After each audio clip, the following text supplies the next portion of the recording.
Bem, gente, hoje no canal Palavra do Cristão eu vou falar sobre estrelismo. Mas o que é o estrelismo? O estrelismo é o comportamento característico de quem, sendo ou não um astro ou uma estrela, exige ser tratado como tal, chegando por vezes à arrogância. E hoje, muito mais do que nunca, a gente vem percebendo que o estrelismo está tomando conta das instituições religiosas. Cada vez mais, dentro da igreja, a humildade vem sendo deixada de lado. Atualmente, busca-se o status, o reconhecimento, a valorização e o estrelato. Vemos isso em todas as pastorais e em todos os ministérios. Parece existir uma clara necessidade de ser notado, de ser reconhecido. Todos querem ser o lobo alfa, o líder que todos seguem. Porém, na alcateia, o lobo alfa não fica à frente. Na verdade, ele fica atrás, acompanhando os demais e protegendo os mais fracos. Na igreja de hoje, todos querem ser a cabeça, ninguém quer ser a cauda. Quando muitos perceberam que determinadas posições lhe davam destaque, passou-se a existir uma espécie de competição e rivalidade para ver quem chegaria ao topo. No Ministério de Louvor, por exemplo, raramente vê-se um integrante humilde. A maioria dos músicos cristãos demonstram arrogância e prepotência. Digo isso por experiência própria, pois também sou músico. O louvor é uma forma sublime de alcançarmos os céus. Por isso os músicos, em especial, deveriam ser os mais humildes, pois o louvor toca o coração de Deus. Não há como alcançar a salvação buscando a autopromoção e o reconhecimento. Quem se exalta será humilhado, e quem se humilha será exaltado. Se a pessoa tem a religião como escada, ela certamente cairá. Não há como utilizá-la para se sobressair sobre os outros, ou para atingir uma utópica posição. Cristãos se considerando popstars, chegando ao ponto de buscarem a fama, contradiz com todos os ensinamentos de Cristo. O verdadeiro cristão deve exaltar o Criador, e não a criatura.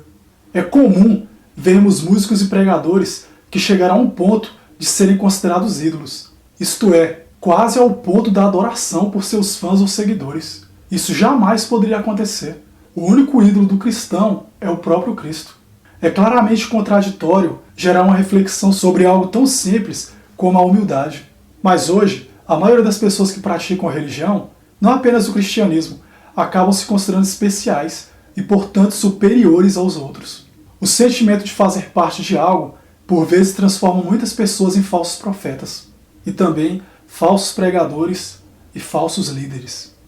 Chega-se ao ponto de muitas pessoas, por não haverem adquirido dons espirituais, seja porque não fizeram por merecer, seja porque são extremamente arrogantes e soberbos, criarem falsas profecias, enganando ao próximo e fazendo falsas revelações. Tudo porque buscam a fama, o estrelismo. Como elas querem ser notadas a qualquer custo, elas sabem que o dom da profecia e o dom da revelação são dons extremamente importantes, que mostram que a pessoa já tem uma intimidade com Deus muito grande. Por isso que eles se valem das falsas profecias e das falsas revelações.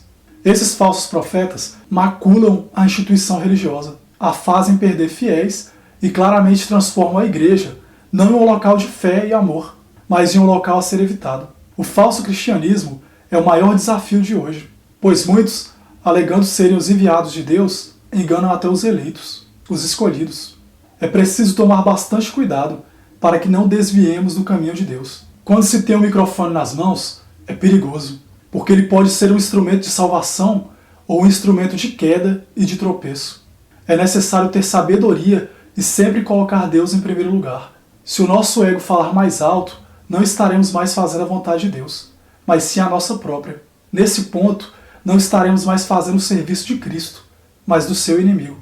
O músico ou pregador, ele não pode confundir o altar com o palco, onde uma banda toca, onde um político faz as suas promessas de campanha. O altar é um ambiente sagrado. Ele não é um local propício para que as pessoas possam se autopromoverem, possam se exaltar. Por isso que nós não devemos confundir o altar com o palco. No altar, a única estrela é Cristo. Nós somos apenas os coadjuvantes, pois o ator principal, a estrela principal, é Cristo. O estrelismo deve ser evitado e impedido. Os coordenadores e responsáveis pelas instituições religiosas devem estar atentos a isso e podar, se necessário, quem apresente essas características. Porém, raramente isso acontece. Na maioria das vezes, as pessoas que se consideram estrelas cristãs continuam no topo, afastando os demais integrantes e membros.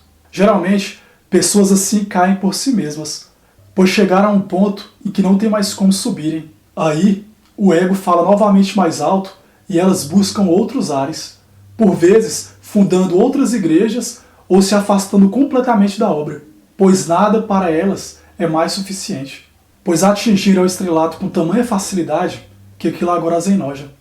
O estrelismo contamina as instituições, por isso deve ser evitado. É sempre importante deixar claro que está se elevando o nome do Criador e não da criatura. Se a instituição passa a ter quase um sentimento de adoração pelo seu líder, músico ou pregador, é chegada a hora dessa instituição não ser mais considerada uma obra santa. Por isso, gente, fica aqui mais uma reflexão. Tomemos cuidado com o estrelismo. Eu encerro esse vídeo por aqui, peço que compartilhem nas redes sociais e não se esqueçam de se inscreverem no canal. Um abraço a todos e fiquem com Deus. Até mais.